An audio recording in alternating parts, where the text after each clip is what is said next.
Hello. Welcome back to the sewing room, or today this was my dressing room. So this is me getting ready to go out to a Halloween party as a suffragist. If you saw that video, then this is the slightly deeper dive into that hairstyle. It's not very complicated, as you shall see, but I did want to kind of get into some details about it. So I started with just curling. These are the smaller rollers that I have for my hair roller set. I really think it's really easy to use. I really like them. My hair has kind of a funny texture where like it's not it's not straight. It's not really curly. I guess I would call it wavy. And lucky for me, it takes a curl really well, so I don't have to do a wet set or anything to get pretty good lasting curls with as long as I use a nice hairspray. And for this look, for the kind of old-timey hair look, I don't want to brush out these curls. I want them to stay pretty well defined, so I'm just gently trying to remove the curlers so that I don't completely break up the curl structure. And that's probably enough of watching me take out my rollers, so I will now speed this up.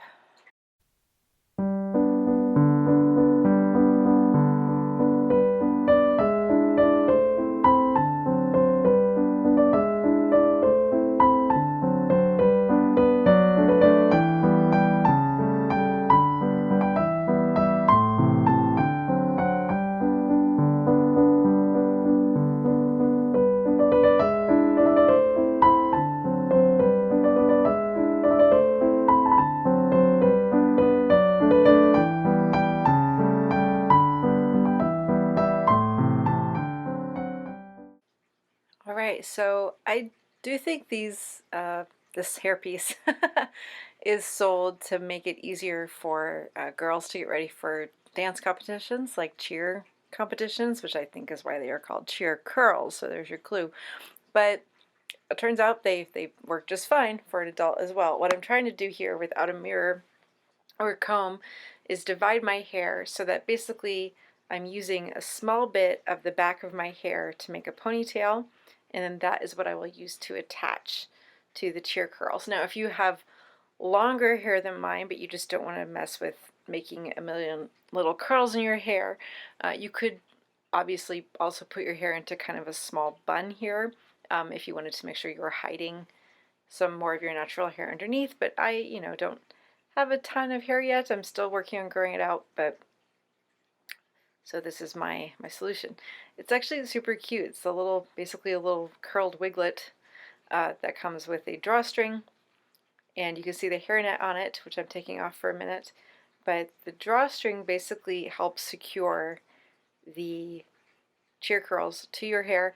I'm saying helps. I wouldn't trust it completely. All on its own, a little piece of elastic is probably not going to really hold something like that on if you're going to be running around even a little bit. So here I am trying to get it on. This is again, no mirror, just totally freehand. But I have found the one kind of challenge with this is once you have the elastic on, you do have to remember to tuck it in and under, but you can also wrap it around as I'm doing it here. And of course I did not have my pins really at the ready, so I do have to kind of hold on to it while I can find my pins. Back when I had longer hair, my hair was actually super heavy, and I always had the hardest time with bobby pins. They never stayed in my hair. I even had a hairdresser who said, "I bet your hair just spits out bobby pins." And I was like, well, you would be betting right. So instead, I actually discovered these, I think they're called spin pins. And a couple different companies make them. I think Conair made them first, and now they're made by a bunch of different people. But basically, instead of just a straight bobby pin or even a U pin or whatever they call the kind of more professional level bobby pins, it's literally a spiral. And once you have these suckers in, they are not coming out. They come in different lengths and different colors, so try to pick what's going to work best for you. But I find them super convenient, both for keeping your natural hair in line if you want to put your hair up in a bun or some other updo. They're really, really good for fastening things to your head. So here I am using a bunch of them. Quick save there with my pen falling out onto my back. Just one of those things. So now that's all nice and secure. I realize the front is looking super wild. I did tame it down a little bit as my preparations continued. Overall, though, I was really happy with how this hair looked.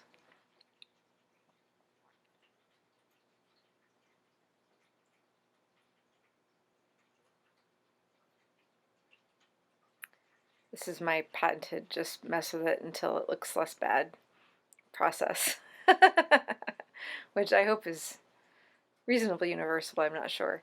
So for me, the thing that moves us from looking like I'm going to go enter a dance competition to looking more appropriate for just kind of old-time hair is the hairnet. It takes this, we have this beautiful bounce and motion, but that's a little childish.